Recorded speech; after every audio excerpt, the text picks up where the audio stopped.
This is the Audio Fit Test Podcast, where we change the game for beginners to health and fitness.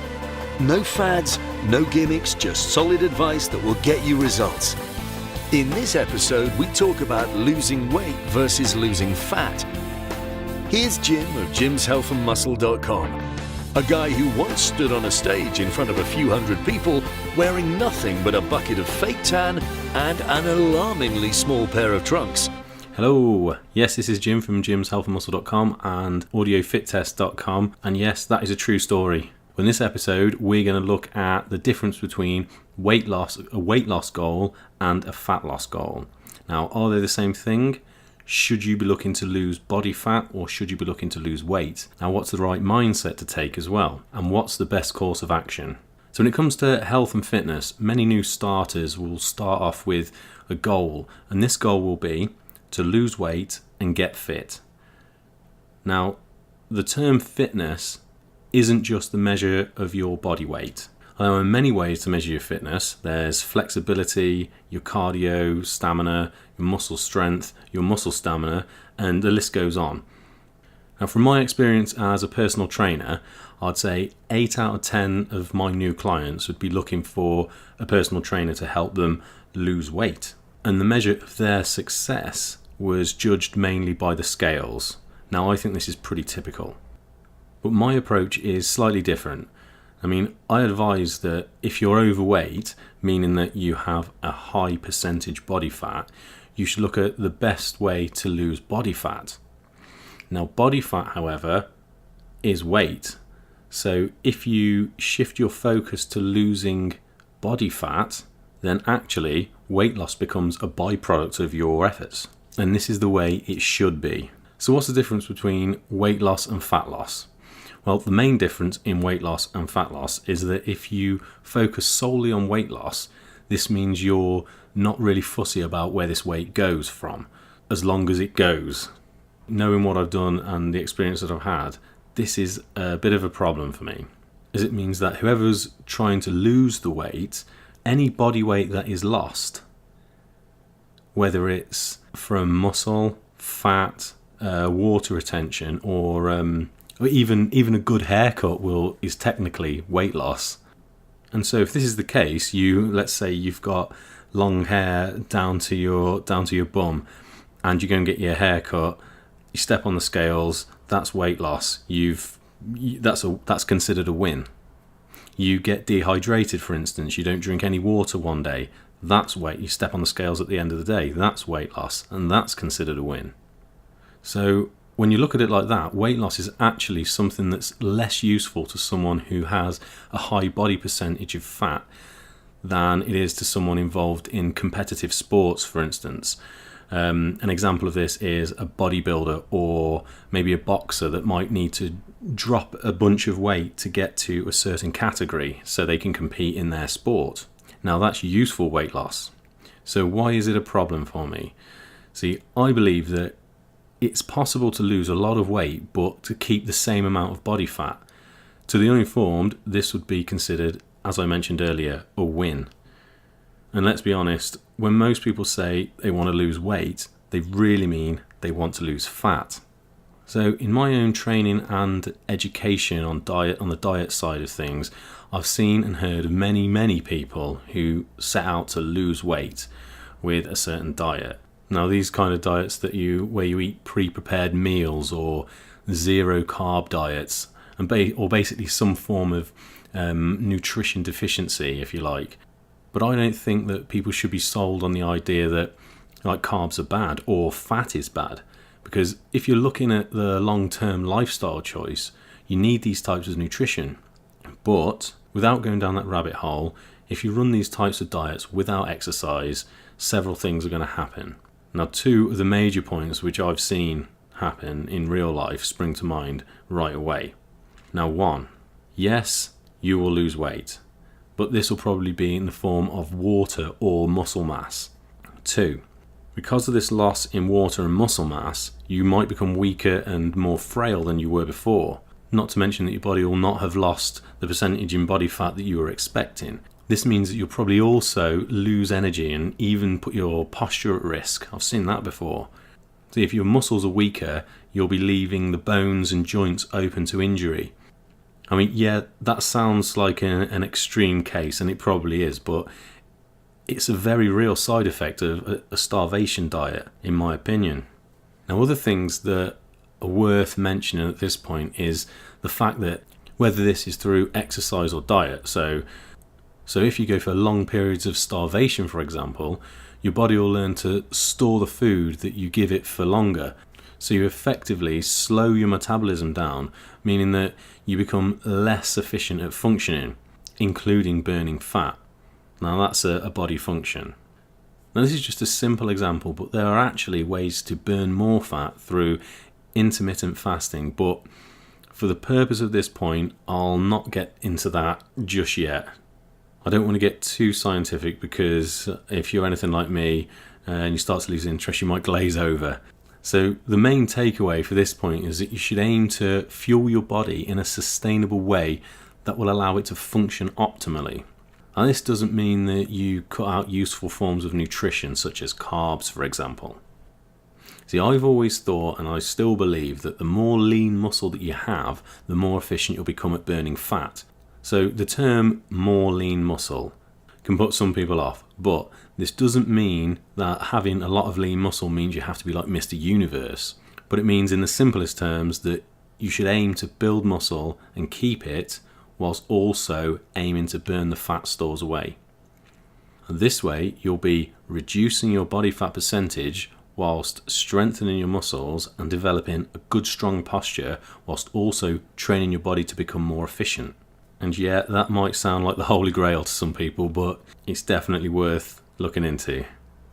Now this is where the whole lose weight and lose fat thing starts to show clear lines, and this is how I understand it. Muscle is denser than fat, so pound for pound you get a lot more fat for your money. Muscle is also hungrier, so it needs feeding more to keep functioning. So more muscle mass means more energy used. More energy used means more calories used, and this means more fat burned. There are also bonuses to metabolism with when your body has a higher muscle mass. So having more lean muscle when fat loss is your goal is a very nice bonus. Now if you do use the scales to measure your success with weight loss, and you are training with resistance to build those muscles as part of your plan, and you see that you haven't lost weight on some weeks, even though you have been training hard, eating right and all the good stuff, it might be that you've just gained lean muscle, or you're more hydrated than you were. There are plenty of reasons for this, so it's not a fail that week. You may have actually started to change your body composition, so it's not a failed week at all. Okay, so body composition is basically what you're made up of. So straight away, would you rather be 50% fat or 50% muscle? Going back to the hair on your head thing, you could grow loads of that and gain weight. And I suppose as a whole, you would have a higher percentage of hair that might make up your body. I know that's not technical and we're not looking at muscle and fat there, but hopefully it helps to bring my point across. So you might have also heard of BMI, body mass index. Now, why do I think this is a massive waste of time and not really helpful to someone who really wants to change their body composition? Now, you probably know as well as I do, you can look at someone and discern whether they're overweight for their height, and maybe the whole BMI thing is only really of any use when measuring someone who's like super obese and measuring their progress on their fat loss goals. And that might be useful then. But I remember a few years ago, there was a TV show called The Biggest Loser. Now this was just on the TV as we were flicking through the channels one night, and it was to do with fitness, so I thought, oh, I'll just stick on this and watch it for a little bit. I only watched like one episode, and I felt so bad for one of the contestants. I mean, he was a naturally big guy. He was over 6 foot and he was thick set, and you could tell that just by looking at him. So his genetics lent himself to being a big guy anyway. And we watched this, and it was basically a highlight of a week of exercise, dieting, team building exercises. There was I I think there was a mental challenge and all that sort of stuff, and they all lived together, a group of people all lived together wanting to lose weight, and they were apparently competing against each other. Obviously, the person that loses the most weight is the winner. And at the end of the week, they have a weigh-in. And this is where one of the contestants, the person that hasn't lost the most weight, gets sent home. So it's the end of the journey. Now, this one guy, he'd worked so hard on the training, and it was clear that he was one of the most committed, but he lost the least weight that week, and he was sent home. Now, I was completely devastated for him. I was shouting at the TV and all sorts, but to me it was clear that his body composition had just started to shift and change, and it was a massive injustice for this guy, and he really deserved to get the help and recognition, but he was made to feel like a failure. And I get that it all makes good TV, but as this is a passion of mine, I know how fragile the mental side of it is. It really made me angry to see this kind of hard work and motivation be unrewarded or classed as a failure. Okay, so this guy was a naturally big guy, as I've said, and while we're here, I think it's worth noting that something about genetics. Now, everyone's different, and genetics do play a part in the whole body composition thing, and the hand that you're dealt from the beginning does have a sway on your potential. And I've heard professional bodybuilders even say that genetics has nothing to do with it, but all you have to do to help make your mind up whether it does or not is to look at the variation of height from person to person. Now, as far as I know, you can't go into a gym and work on making yourself a foot taller or a foot shorter. So some people aren't genetically gifted. With that said though, I and probably every other personal trainer out there or anyone who has got fitness results, decent fitness results, believe 100% that there's no reason that anyone can't maximize their potential and achieve impressive fitness results, including fat loss. Going back to the weight loss, fat loss thing and genetics, it's true that some people will have a harder time than others when it comes to fat loss because they're born with a different body composition. But still, if you're in that position and you understand how your body works, adopt the right mindset, there's no reason why you can't smash it with fat loss as well. So mindset, this always crops up, and it is a big one. I'm a big advocate of getting mindset right first. Now, the first thing to do is ditch your scales. As I said before, it can be quite demotivating to stand on the scales and see that you haven't lost weight this week, maybe even put on a little bit of weight. So you can either ditch your scales altogether and not even use them, or just use them as a guide and not take them too seriously. Now, one of my best tips for testing fat loss is actually just looking in the mirror. But one thing that has worked well with a client in the past was a pair of jeans that they wanted to fit into. You could try this, but I would do it once a week as well, same as the scales. So I had a client that wanted to lose weight, and I've gone through all this explanation about fat loss and weight loss, and she was on board with it. And one of the things that I advised to do was get a pair of jeans that she'd like to wear, or the size that she would like to fit into. And this particular lady had put on a bit of weight in the last 10 years. I think she was like mid-40s, and she wanted to be the same size as she was in her late 30s. So she had a pair of jeans that she wore in her mid-20s, and she put those on, and she tried to wear these every week at the same day, and that was her measure. So she didn't have the scales, she used the jeans. Okay, so at this point I want to talk about targeted fat loss. So jeans, yeah, that's one thing to wear a set of trousers or jeans, and that's your bottom half. Can you target just to lose fat from your legs or your bum? The short answer is no, you can't. You can't choose where to lose body fat from. We always talk about it as a body fat percentage, and that's exactly what it means. So this means that you have to treat it as such. So fat stores in different places. Generally speaking, for women, the main stores of fat are around the bum and the hips, well, men, it's normally around their abs, but everyone's different, and this is just a general idea. I mean, if you've got, say, a lot of fat stores around your abs, for instance, and you want a six-pack, you can't just do a whole bunch of sit-ups or crunches and that will make your abs pop. That's not how it works. If you just focused on losing the percentage body fat, eventually your abs will start to show if you kept progressing with it. And that can be without even doing any crunches at all. So just focus on the fat loss percentage. And it always seems that wherever your main stores of fat are, wherever your individual problem areas are, they always tend to be the last things to go.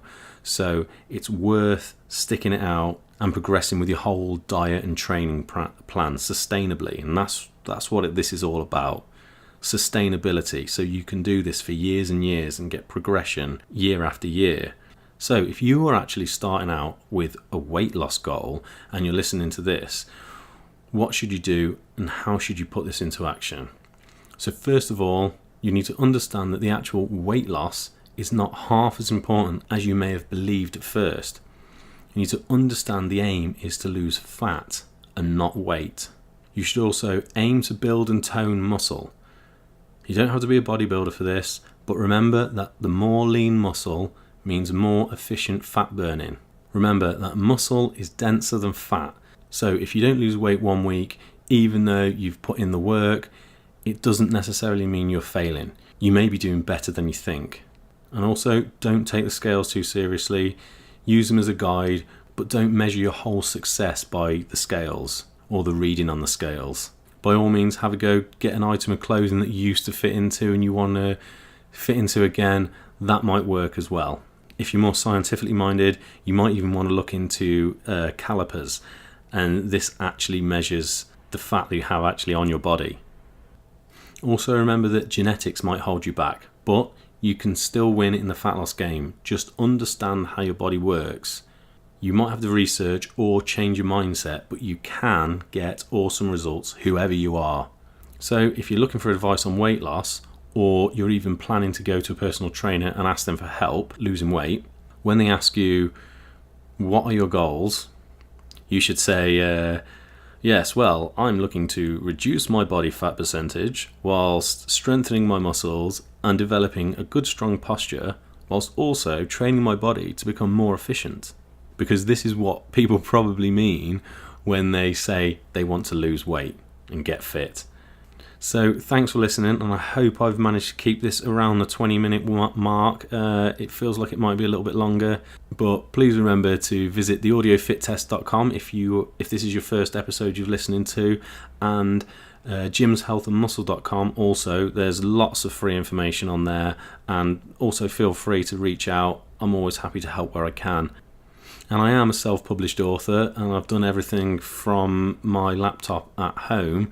So if you do buy any of my guides over on Amazon or Audible, please leave a review, because these honest reviews are mega important for me, not just for visibility, but for my own development. So reviews mean the world to me, and it'd be great to hear what you think of my stuff. So anyway, thanks again. I hope this helps in some way, and I hope to chat to you again soon. Cheers and all the best. Jim out.